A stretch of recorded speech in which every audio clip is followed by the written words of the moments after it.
बिस्मिल्लाहिर्रहमानिर्रहीम। अस्सलाम वालेकुम नाज़रीन, आप यूट्यूब चैनल देख रहे हैं। मैं इमरान खान हूँ। सबसे पहले तो ये है कि इसराइल ने वो काम किया है जिसका ईरान ने थोड़े दिन पहले वार्निंग दी थी कि अगर हमारे एनर्जी के इंफ्रास्ट्रक्चर को तबाह किया गया तो फिर खलीजी ममालिक में ऐसी सूरत हाल बन जाएगी। अब अमेरिका और इसराइल ने एक इंतहाई कदम उठाया है। इसकी वजह और बहुत सारी चीज़ें मैं आपको बताता हूँ और रद्द-ए-अमल भी आपको बताता हूँ, लेकिन पहले ज़रा पाकिस्तान से कुछ बड़ी खबरें हैं वो आप तक मैं पहुँचा दूँ। इमरान खान साहब की बहनों की बिल्कुल मुलाकात नहीं करवाई गई। कल का दिन भी गुजर गया और बार बार उन्होंने मिलने की कोशिश की, लेकिन कई महीने गुजर गए, इमरान खान साहब की कोई खैर खबर नहीं है। इन्फॉर्मेशन सिर्फ वही बाहर आती है जो सरकार बताती है, और सरकार जो बताती है उस पर भरोसा किया नहीं जा सकता, क्योंकि मौजूदा सरकार ने इतने झूठ बोले हैं, इतने फ्रॉड किए हैं कि इन पे भरोसा मुमकिन नहीं है। इमरान खान साहब से इनकी एक लड़ाई है और इनका बुग़्ज़, नफ़रत, ये सारा और दुश्मनी आपके सामने है। ऐसी सूरत हाल में इन पे भरोसा किया ही नहीं जा सकता। जब पाकिस्तान के आर्मी चीफ की एक आदमी के साथ बराह रास्त लड़ाई है और आर्मी चीफ ज़ाती हैसियत में उस शख्स को टारगेट करे, तो फिर कोई गुंजाइश रहती नहीं है। पाकिस्तान का सारा निज़ाम जो है पाकिस्तान की मिलिट्री एस्टेब्लिशमेंट के सामने मफलूज है, और ये बात पाकिस्तान में कोई ढकी छुपी नहीं है। हालात यहाँ तक पहुँच गए हैं कि इमरान खान साहब को ईद पर पहनने के लिए जो कपड़े भिजवाए गए जेल में, वो कपड़े भी वापस भिजवा दिए गए। यानी इमरान खान साहब के कपड़े भेजे गए कि ये ईद के दिनों में इमरान खान साहब पहन लेंगे, लेकिन वो कपड़े वापस भिजवा दिए गए। दुश्मन अगर मिले तो कम ज़र्फ ना मिले। ये भी एक बड़ा अल्लाह ताला की तरफ से एक आजमाइश होती है कि ऐसा दुश्मन मिल जाए जो कम ज़र्फ हो। यानी ईद के कपड़ों का क्या मसला था, वो तो दिए जा सकते थे, लेकिन पाकिस्तान तहरीक इंसाफ ने बताया कि इमरान खान साहब के ईद के कपड़े जो भिजवाए गए वो भी वापस भिजवा दिए गए। अब इमरान खान साहब की रिहाई कैसे होगी, बड़ा सवाल ये है, क्योंकि जो इस वक्त मिलिट्री एस्टेब्लिशमेंट ने इमरान खान साहब को जकड़ के रखा हुआ है वो तो छोड़ेंगे नहीं। सवाल ही पैदा नहीं होता, उनके सर्वाइवल का मामला है।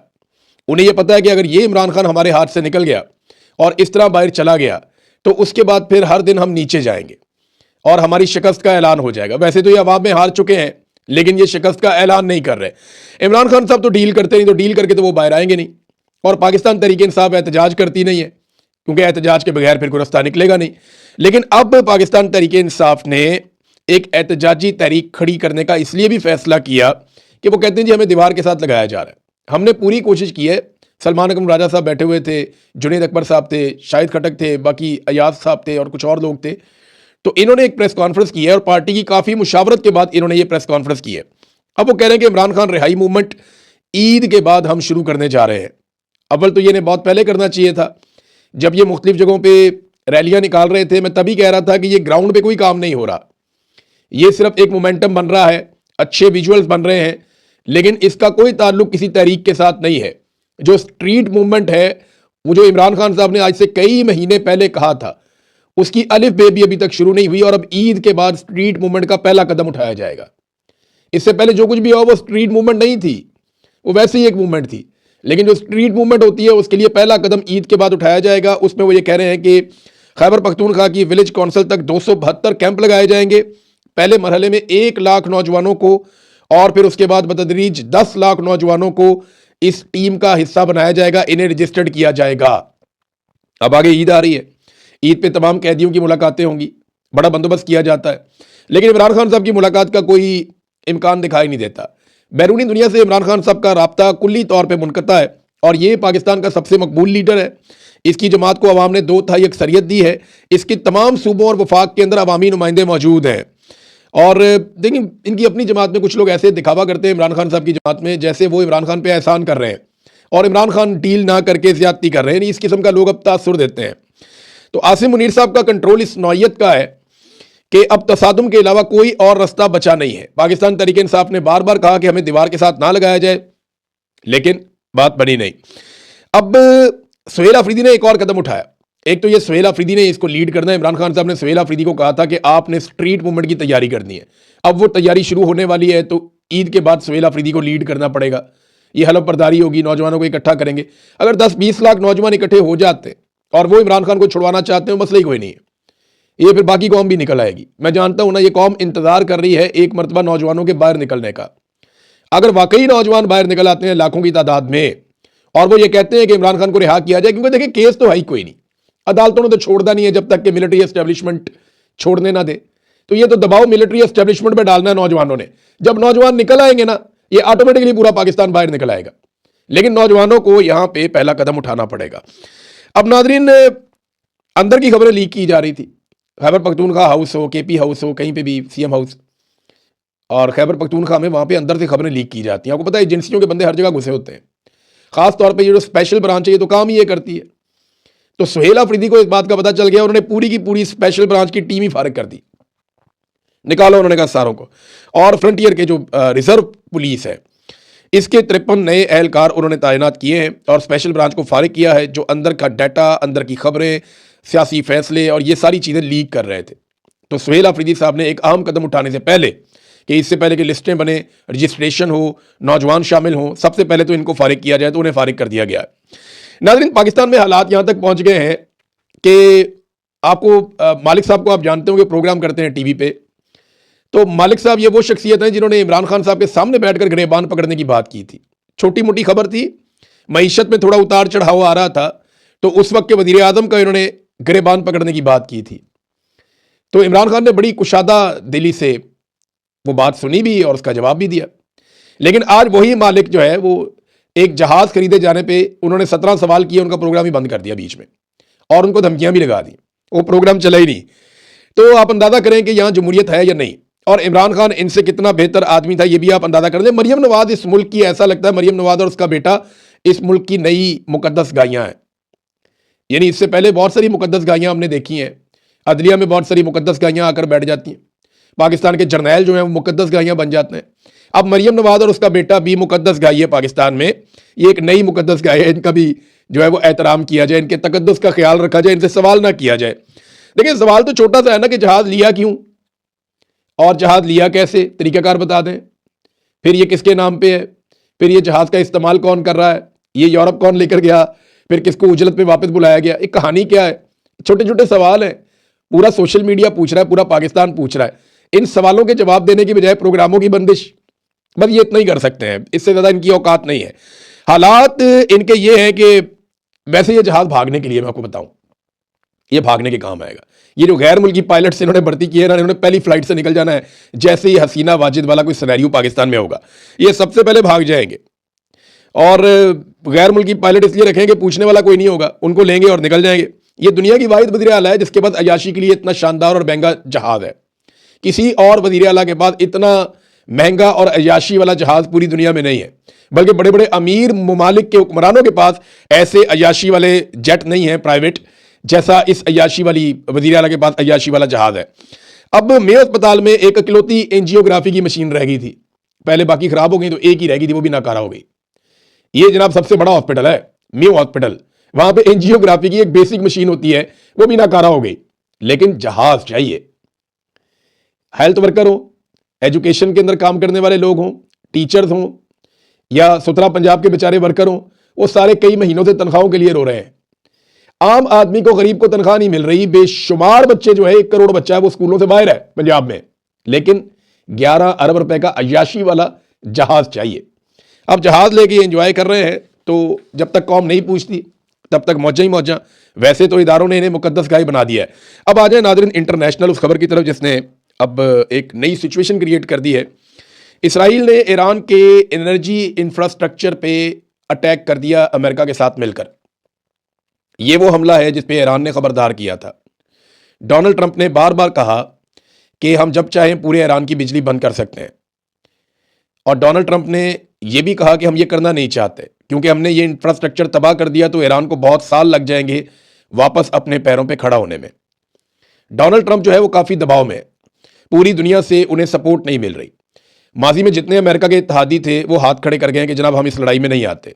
पहले वो खामोश रहे, फिर इक्का दुक्का बोलना शुरू हुए, फिर उन सब ने इकट्ठे होकर अनाउंसमेंट कर दी, खासतौर पे जर्मनी ने, फ्रांस ने, बरतानिया ने, जापान ने और ऑस्ट्रेलिया ने, हत्ता कि जनूबी कोरिया भी साथ खड़ा नहीं हुआ। चाइना ने भी कह दिया, रशिया ने भी कह दिया, दुनिया की सारी बड़ी ताकतें अमेरिका को अकेला छोड़ गई, इवन कनाडा भी।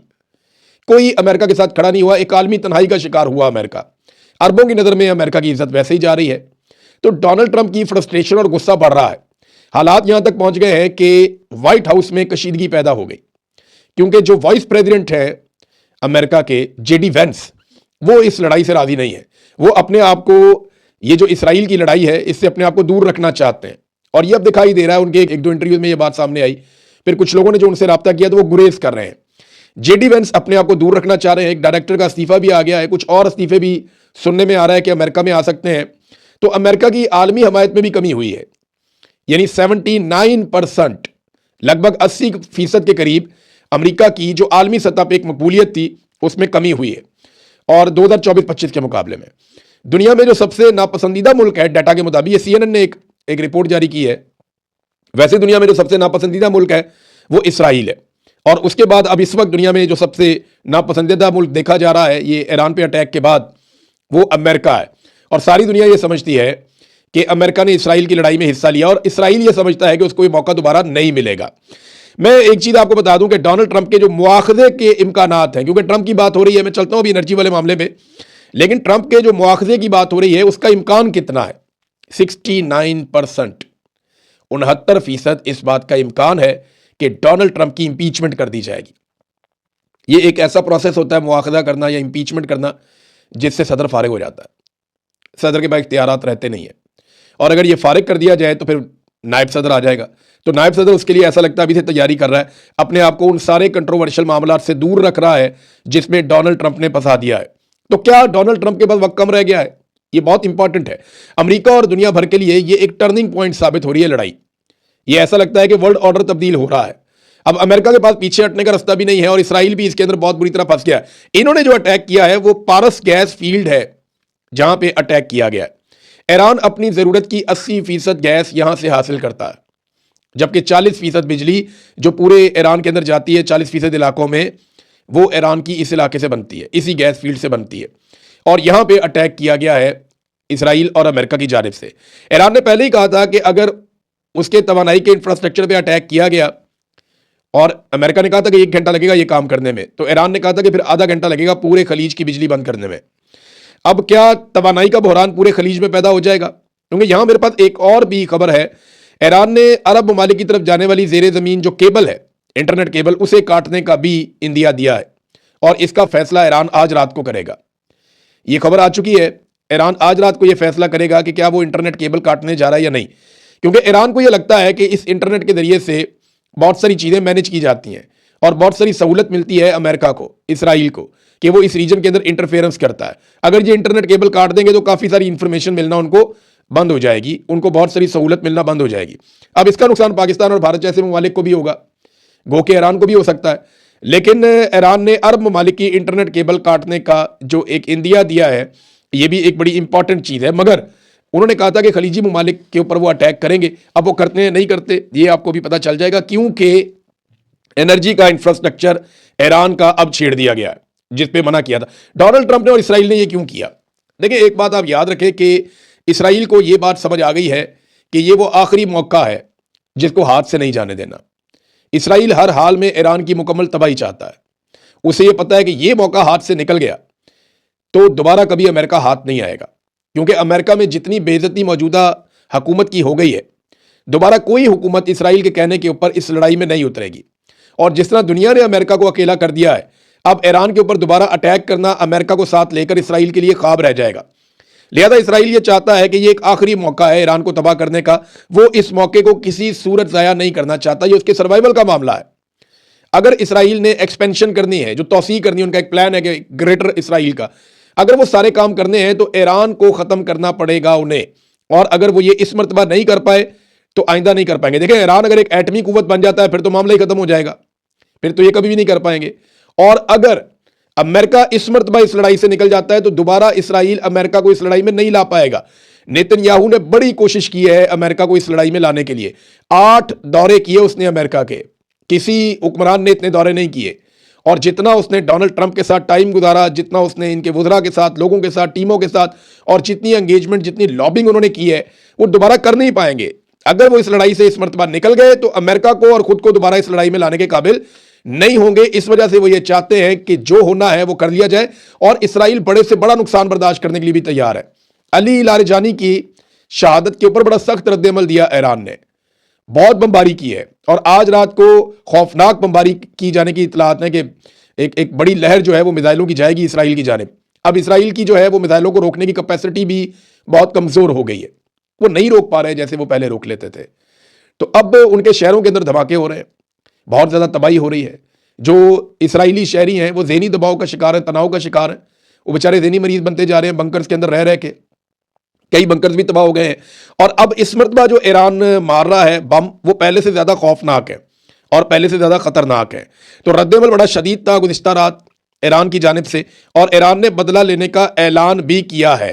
इसराइली शहरों पे बम बरस रहे हैं, लेकिन जो अभी भी मेरे दिमाग में बड़ा सवाल है वो ये है कि ईरान अपने एनर्जी इंफ्रास्ट्रक्चर की तबाही किस नौयत की हुई है, पहले तो ये देखना पड़ेगा, और फिर ईरान उसके ऊपर रद्दअमल किस नौयत का देता है। ईरान के पास अपने ऑप्शन हैं। और दूसरी एक चीज़ और, अली लारिजानी के कत्ल के ऊपर जब इराकची से पूछा गया वज़ीर ख़ारजा से कि आपकी राय क्या है, तो उन्होंने कहा जी इनको समझ नहीं आ रही, हमारे लिए एक आदमी का मरना मसला ही नहीं है। उनका सुप्रीम लीडर मारा गया, उनको कोई फर्क नहीं पड़ा, वो उसी तरह लड़ाई लड़ रहे हैं। आयतुल्लाह अली खामनई की शहादत हुई, उन्हें फर्क ही नहीं पड़ा, उन्होंने कहा ठीक है अगला आ जाएगा। यहां पे एक स्ट्रेटेजी इन्होंने बनाई हुई है, पहले 3 से 4 बताया जा रहा था और अब यह बताया जा रहा है कि 7-7 बंदे नॉमिनेट किए हुए हैं कि अगर ये बंदा मारा गया तो इसके बाद ये आएगा, उसके बाद ये आएगा, उसके बाद ये आएगा। 7-7 बंदे इन्होंने नॉमिनेट किए हुए हैं। उन्हें इस बात से फर्क ही नहीं पड़ता कि उनका कौन सा बंदा मारा गया। असल मामला जो ईरान का सबसे बड़ा चैलेंज है पहले दिन से लेकर अब तक, जो मैं बार बार कह रहा हूं, वो उनकी चेन ऑफ कमांड है।